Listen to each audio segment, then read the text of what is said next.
Competition time again, and here is a chance to win a brand new PS5. All you got to do is subscribe to On Track GP on YouTube. Also follow us on Instagram at OnTrackGP. Make sure you like the competition post, it's pinned on Instagram as well. You can win yourself this right now. What are you waiting for?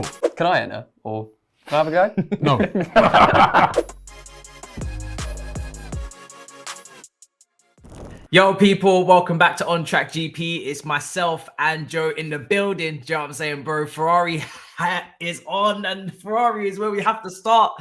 We have to start. I swear, man. It's this white Ferrari hat. It's cursed, mate. I throw it on and Charles Leclerc just bins it in the wall trying to set a quick quali lap. Oh, mate. Painful. And you know what's so funny is the commentary towards the end of Q3 were like, you know, if this grid stayed the same, it would be so interesting. It's so mixed up and muddled up. And then that goes and happens. What was your instant reaction when Leclerc kind of binned it? Because the wind had been picking up. We saw Verstappen struggle with that earlier on in Q3. That's why he couldn't get his lap in. Perez had already put himself up front.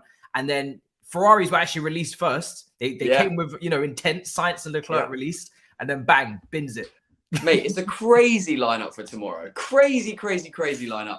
And it's funny, you're talking about the commentary as well. I mean, as Charles Leclerc's setting this, what looks to be quite a quick lap, Martin Brundle's going, oh, this is why we love the sport. Low fuel, quick tyres, they're off. And oh, God, no, Charles Leclerc stuck in the wall. Literally, like the classic curse of the commentator, mate. Oh, man, really tough. To answer your question, initial reaction, gutted, but it's not like, I feel like over the last sort of like last year Ferrari started off very strong, got a lot of points. They were top, I think, this time last year of the constructors, and now I'm just sort of, I feel like I'm used to seeing Charles Leclerc climb out of a car and not complete. So I'm not shocked, to be honest with you. But I think it makes for a very interesting setup for the race tomorrow. So as a fan of the sport rather than a fan of Ferrari, I think tomorrow's race could be amazing, like absolutely amazing. Yeah, Sainz puts himself in third as well. Strong position for him with Magnussen in fourth. Of course, Perez is leading with Alonso in second. I mean, when you're talking about the two front rows, you really could never, ever have predicted that would be the setup. Magnussen on the second row. What? The Hasses were quick in qualifying today. They were. Really quick. Massive. Fair play. Even Holden.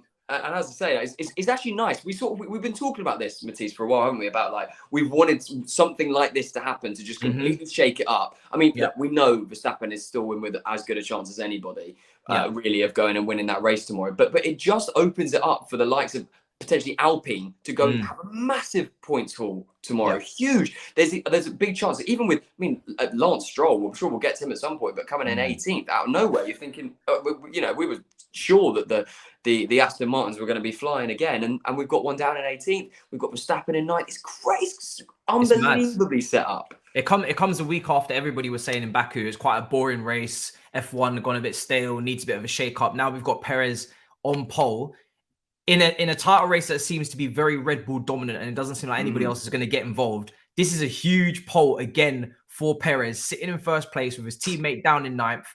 What is there an expectation on Perez to go and win that race tomorrow, because he's now in an equally quick car? He's in pole. We heard from the preview, we were speaking about how he needs to kind of dominate these street tracks. This is a big opportunity for Perez. I think for me, he's got to bring it home now from this. Couldn't agree more. Couldn't agree more. He has to go and win that race tomorrow. There's no excuses. Absolutely none. Go. I mean, and actually, all good to him, man. Go and do it. Go and win that race. Take first place in the drivers. Can you imagine after 5 races at the beginning of the season, we'd been saying Perez was top? Yeah. We'd be going, what? It's out of this world. So fair play to him, man. Take the chances. Go win it. 100%. Absolute split emotions in Aston Martin, because as you said, Alonso's in second, but Stroll down in 18th.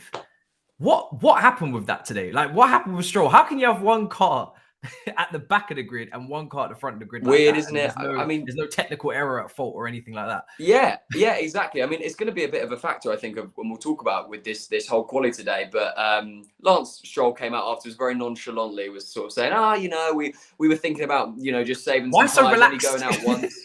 What? Yeah. Exactly. So they're trying to play it off, say, it was just a little strategic. I don't think it was a mechanical thing. We'll see. And as you say, at the other end of the spectrum, Fernando Alonso will be licking his lips and thinking, I could go and win this thing. Yeah, no, 100%. I mean, he's put himself in a great position. We spoke about Science as well. Science really is more criticism from the preview from me and Sam, but he's now put himself in third with Leclerc down. Let's go, Leclerc's the Carlos! one that's making the mistake down in 7th. Then you've got Gasly as well in 5th with Russell in 6th. Russell out-qualified his teammate in Q2.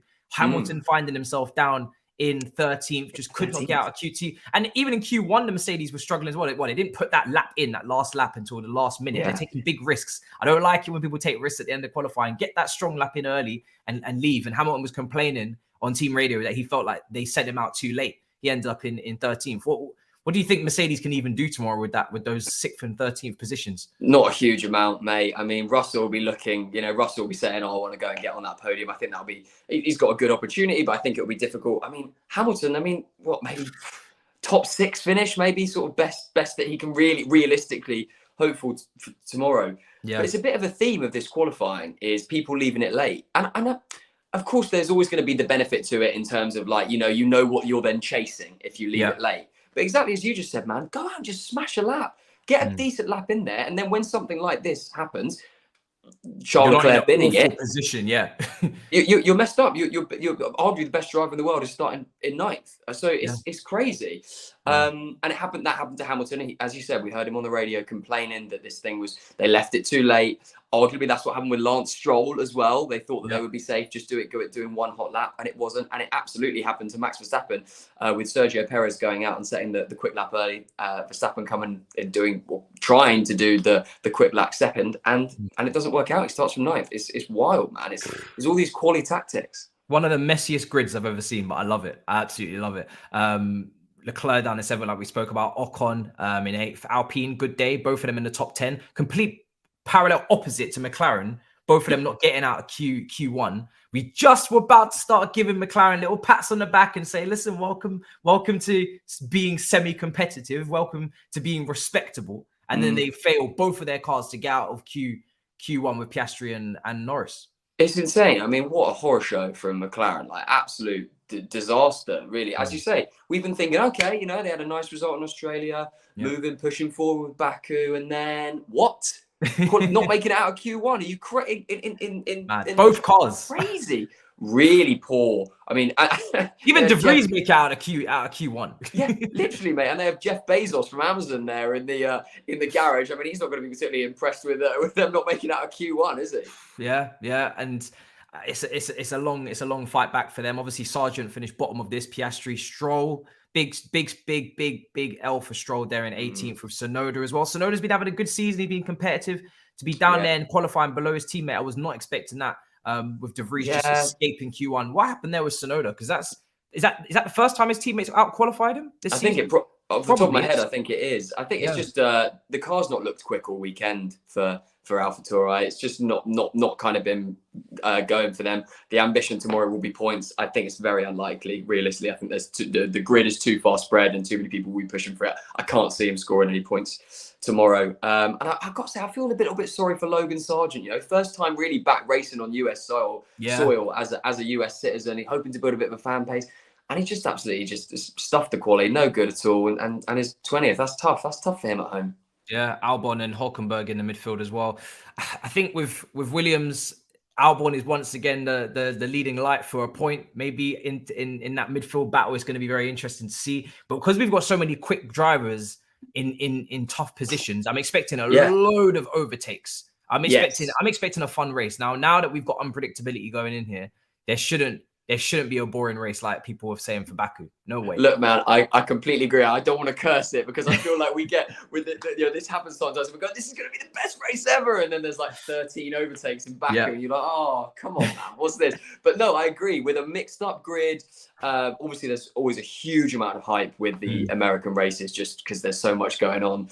Chuck Leclerc, famously last year, the commentator called him Chuck Leclerc, and everyone's like, what? I think it's going to be not only the race, but the excitement around it as well. It's built up to be a brilliant Sunday of racing as well. And our first evening in the UK, evening race, so that's fun. Exactly. The sand is going to be there. Apparently the cocktails are going to be out as well. Listen, I might even come in shorts. It's going to be crazy. It's going to be a serious Mate, I don't want to see your calves, man. No, keep them covered.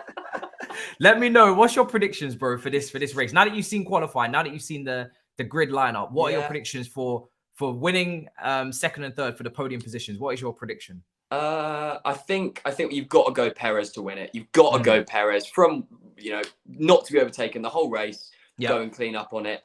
I'd love to see Carlos Sainz put in a performance. I don't think he's quite there for third. I think, if I'm being completely honest, I think we're still going to see a Red Bull 1-2. I think Really? Verstappen's going to fight back, get that second position. And I think we'll see Fernando Alonso coming in third. What about you? What's yours? I'm going to stick with Sainz as well to win it. Sainz to win it? Not Sainz. No. Sergio. Oh. Did you see my face, mate? Yeah. Me, the person that's literally been microscope. I don't hate him, but I'm trying to vacate a seat for Hamilton in the future if things have to be done. But no, I'm gonna go with Perez to win it. I'm gonna go with Alonso to actually maintain that second. I don't know why. Nice. I just have a feeling. I have a feeling that it's not going to be easy, smooth running for Verstappen. Apparently, there could be more wind tomorrow as well, and they have to prepare for that win. Verstappen maybe won't like that. I don't know. I'm hoping that he'll struggle. He did struggle a little bit at the start of Q3 with that win, so hopefully he's not so easy for him to just break through. But then I'll go with Verstappen to finish third in the standings. Yeah. Any shock results? Anybody to finish outside the points that maybe should? Any surprises? What who do overachievers? I think Alpine will have a good day. I think Alpine will get a nice double pointer. I can't see McLaren coming back. I think they'll have an absolute horror show. And all right, I'm going to put one out there. I think Albon's going to do a job in a Williams. Scrape a point. Wow, get a point. Lovely stuff. Damn, that's a serious prediction right there. I like that. Why not, man? You've got to go bold, right? You might as well go bold. The qualifying's been bold, so hopefully the race will be just as well. Bro, thank you for joining. Thank you for joining me. It's been an absolute pleasure. What a qualifying. It needed that drama at the end just to spice it up. Fantastic grid. People are going to be excited for tomorrow. That's for sure. Guys, make sure you smash up the likes. Make sure you subscribe to On Track GP, and we will see you for the watch along tomorrow. It's going to be insane. Until then, in a bit, people. Peace.